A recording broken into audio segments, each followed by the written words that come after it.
श्री शारदा गणपति गुरुभ्यो नमः। ग्रह नक्षत्रयुक्ताधिकार है, श्लोक संख्या द्वितीय है। यहाँ पर हम आपके सामने ये चर्चा करेंगे नक्षत्राणाम भोग कला विक्षेपाश्च।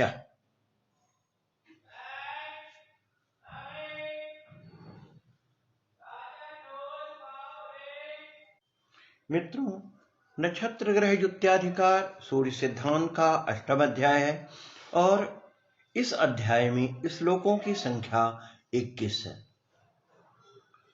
जैसा कि आप जानते हैं, नक्षत्रों के भोग, उनके ध्रुव, इसकी जानकारी श्लोक संख्या 1 में दी गई है।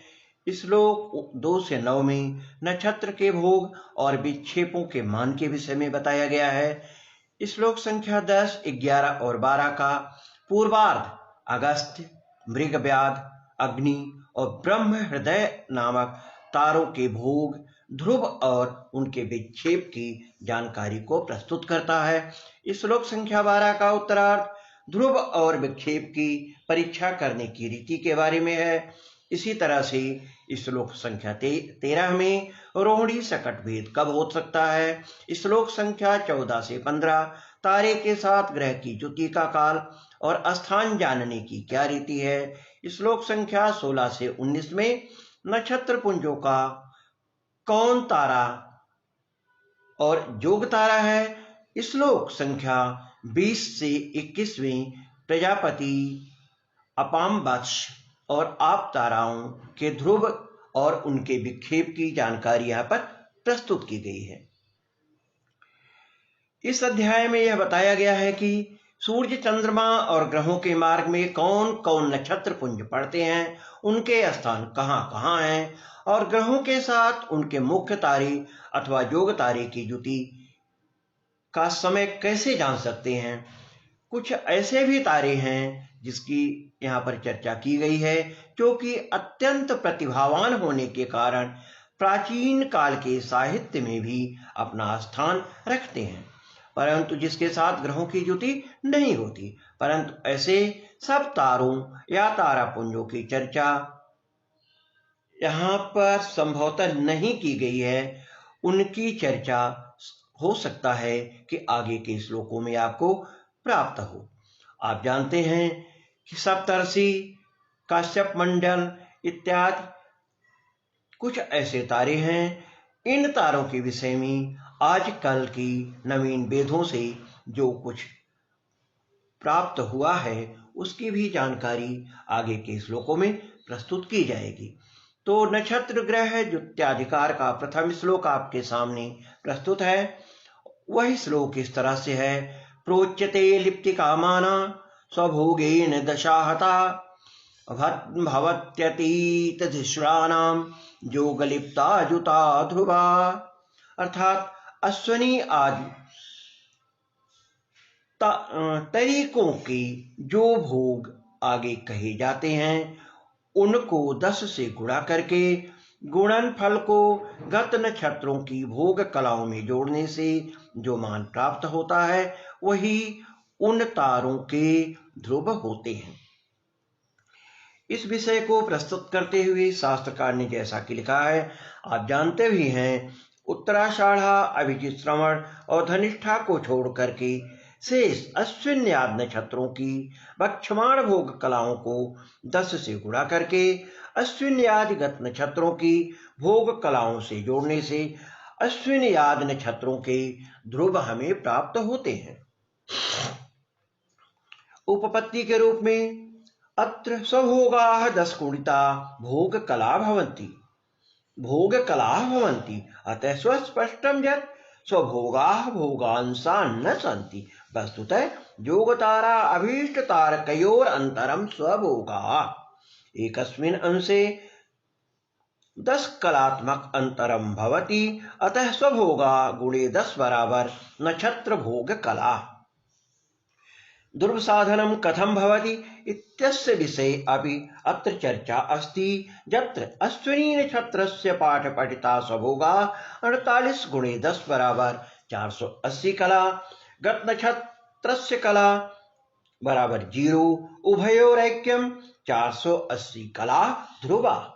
भरणी नक्षत्रस्य पाठ पठिता स्वभोगा 40 गुणे 10 बराबर 400। गत अश्विनी नक्षत्रस्य भोग कला भभोगोष्ठ सती लिप्ता बराबर 800।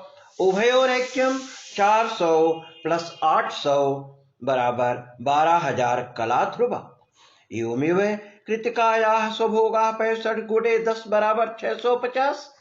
गत नक्षत्राणि 2 गुणे 800 बराबर 1600 कला ध्रुवा। उभयोरैक्यम 2250 कला ध्रुवा। रोहिण्याः स्वभोगा 57 गुणे 10 बराबर 570 कला। गत नक्षत्राणि 3 गुणे 800 बराबर 2400 कला ध्रुवा। उभयोरैक्यम 2970 कला ध्रुवा इत्यादयः। भग्रहजुत्याधिकार इत्यस्य विषये पुनः चर्चा अस्ति यत् भग्रहजुतिनामाधिकारो व्याख्यायति तत्र प्रसंगात् किं नाम कथञ्च तस्य ग्रहेण सह जुत्तिरित्युच्यते। भववृत्तस्य क्रान्तिवृत्तस्य ये तुल्या 27 भागास्तानि किल 27 भानि तेष्वेकं त्रित्रयंग पंचाग्निकुबेरः वहनयः इत्यादि रामा। चायोक्त्या तारापुञ्जवसेनाश्विन्यादि नक्षत्रं तुर्गास्य जोनि क्षुरोहन ईळस्य इत्यादि रूपं विद्यते।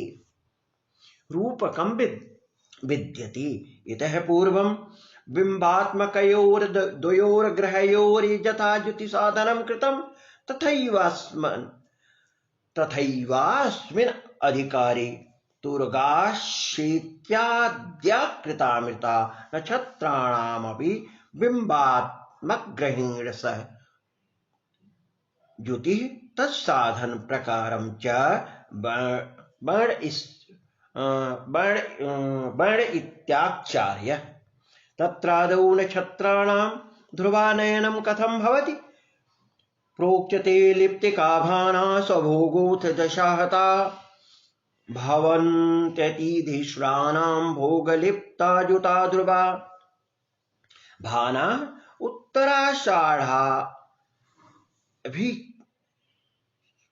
श्रवणधनिष्ठारहितानाम् अश्विन्यादि 24 नक्षत्राणां लिप्तिका भोगकला कित्ययोः भवन्तीति ता प्रोच्यन्ते कथ्यन्ते। अथ स्वभोगा 98 इत्यादिको वक्ष्यमाणो जो नक्षत्राणां स्वसो भोग स दशाहृता 10 स्वसो नक्षत्रस्य ता भोगकला भवन्ति।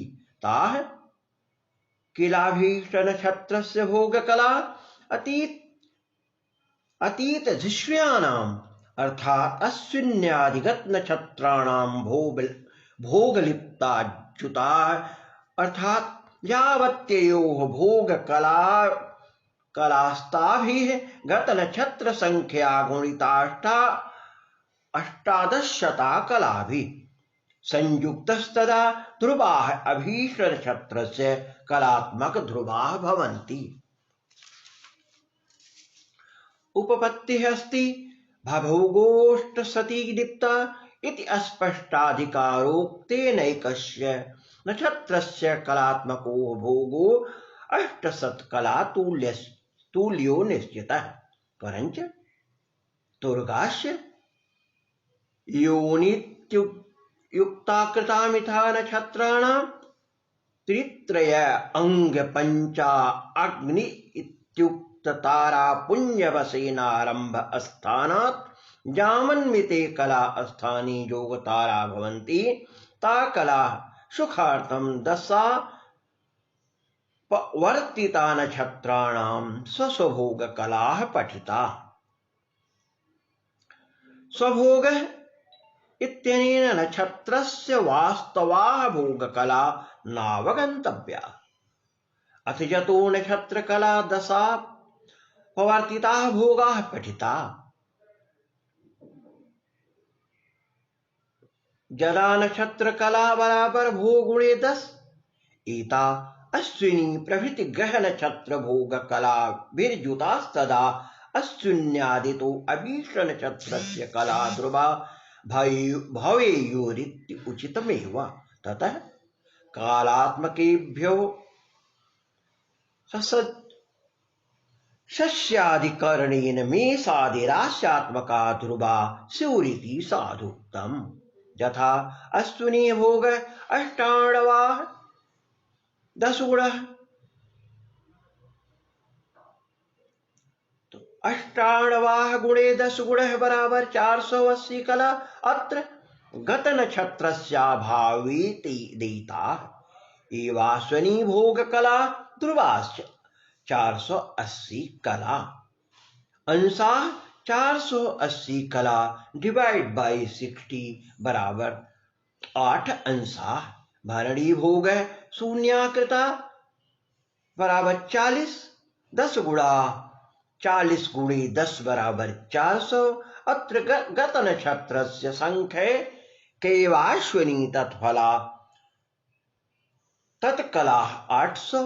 अतः 800 प्लस 400 कला बराबर 1200 कला योगेन भवति।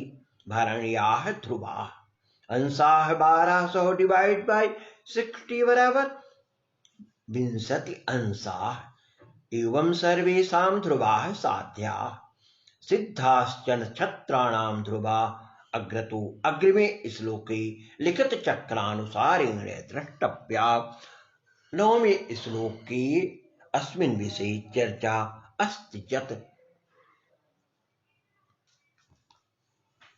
यहाँ पर हमने श्लोक संख्या 1 के अनुसार आपको यह बताया कि अश्विन्यादि आदि नक्षत्रों की ध्रुवा का ज्ञान हम कैसे करें और उनसे किस तरह से अंशात्मक मान को प्राप्त करें। और इसके साथ ही ग्रह युक्त्याधिकार का ये प्रथम श्लोक जिसकी चर्चा भी हमने आपके सामने की है, इसमें कुछ शब्द ऐसे भी आए हैं जैसे स्वभोग शब्द आया है, तो उसका अर्थ यहाँ पर भोग्यांश नहीं है और ना ही इसका परिमाण अंशों या कलाओं में है। तारे के स्वभोग का अर्थ है तारे का अपने नक्षत्र के आदि बिंदु से अंतर। यह अंतर ऐसी इकाई में है जिसको ना तो अंश कह सकते हैं और ना ही कला। इसलिए यह बताया गया है कि यदि स्वभोग को 10 से गुणा किया जाए तो इसका परिमाण कलाओं में मालूम होता है, ऐसा जान पड़ता है। प्रचलित इकाइयों से भिन्न इकाई का प्रयोग संक्षेप में यहाँ पर प्रस्तुत है। 10 से गुणा करने पर जो मान प्राप्त होता है वही तारे की अपने नक्षत्र के आदि बिंदु से कलाओं की दूरी होती है। इस दूरी को नक्षत्रों की भोग कलाओं और जोड़ने से अश्विनी आदि बिंदु के अर्थात राशि चक्र के आदि बिंदु से उत्तर तारे का ध्रुव कलाओं में जाना जा सकता है। पहले बताया गया है कि अश्विनी के आदि बिंदु से किसी ग्रह का क्रांति वृत्त पर जो अंतर होता है वह भोग्यांश कहलाता है और क्रांति वृत्त से उस ग्रह का कदम्ब प्रोत पर जो अंतर होता है वह विक्षेप कहलाता है।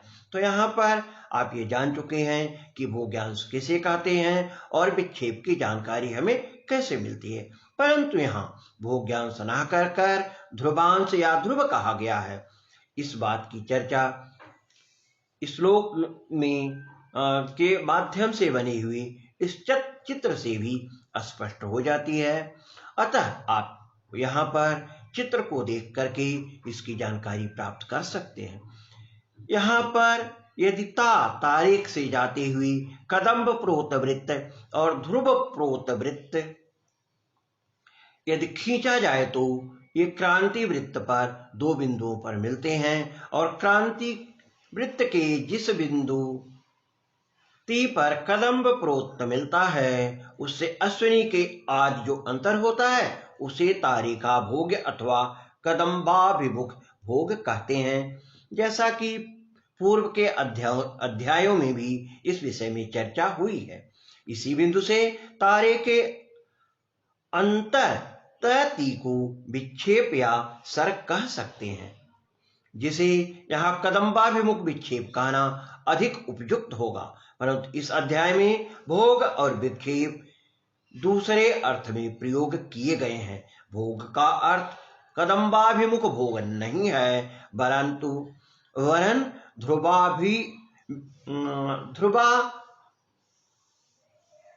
ध्रुवाभिमुख भोग के रूप में इसको यहाँ पर जाना गया है। आगे भी इस विषय में चर्चा आपको की जाएगी।